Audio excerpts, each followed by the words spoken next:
closing the store at night. He heard his name. He turned around. "Hello, who is there?" he asked. He was working late. It was his turn to close the store. He was alone. He was at the register counting money. It was midnight. He was sleepy. His feet were tired. He had been standing for 8 hours. He was almost finished.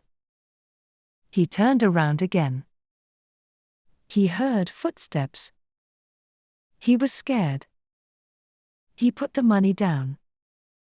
He started walking towards the footsteps. "Who is there?" he said. No one replied. He saw movement. It was a person. "I see you," he yelled. The person appeared. He started laughing. It was his girlfriend. She surprised him. "What a nice surprise," he said. She was laughing, too. He finished counting the money. They went home together. Home again. It had been a long train ride. Her bottom was sore. She stretched her legs and neck. She grabbed her luggage. She got off the train. She headed towards the street. She called a cab. She entered the vehicle. "Welcome to San Francisco," said the cab driver. She smiled and said, "Thank you." She was finally home. It had been a while since she left home. The cab arrived at her house. She paid him the fare. "Thank you very much," he said. He drove away.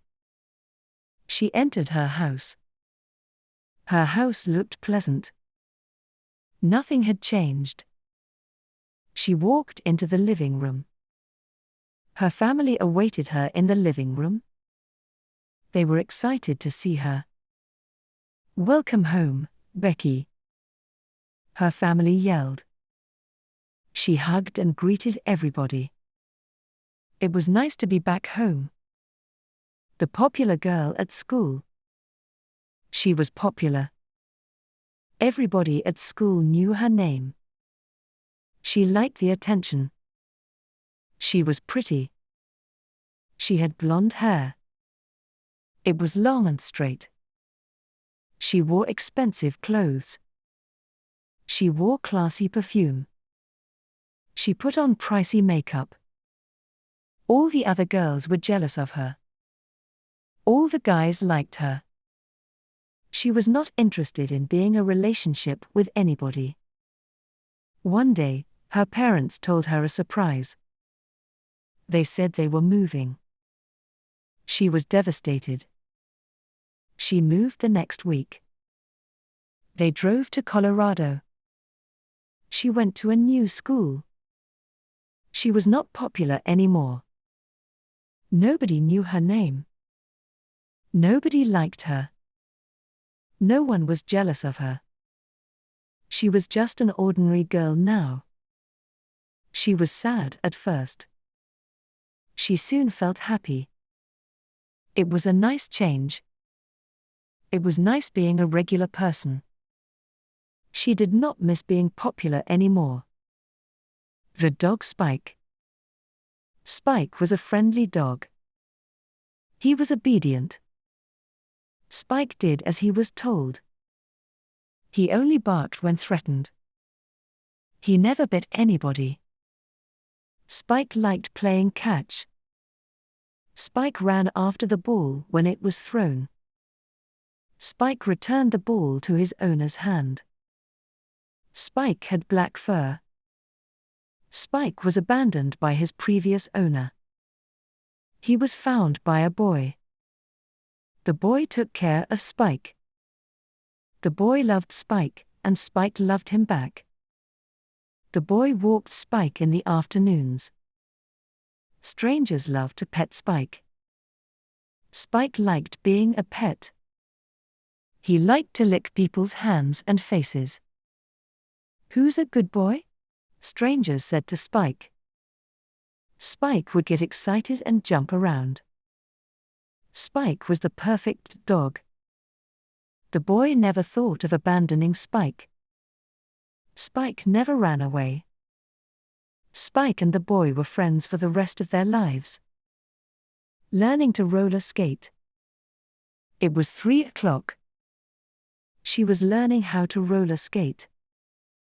She had always wanted to learn. She could not afford to buy roller skates before. Now, she was older. She had a job. She bought her first pair of roller skates yesterday.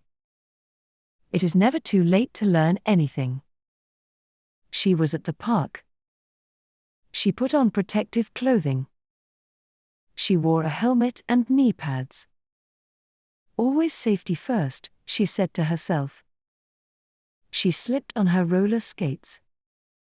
She got on her feet and skated away. She held on a railing at first. It was scary wearing roller skates. With practice, she improved. Days later, she was roller skating naturally. It was so much fun. She tripped and fell a few times. She got up every time and tried again. She never got hurt. Her helmet and knee pads protected her from injury. Roller skating was so much fun.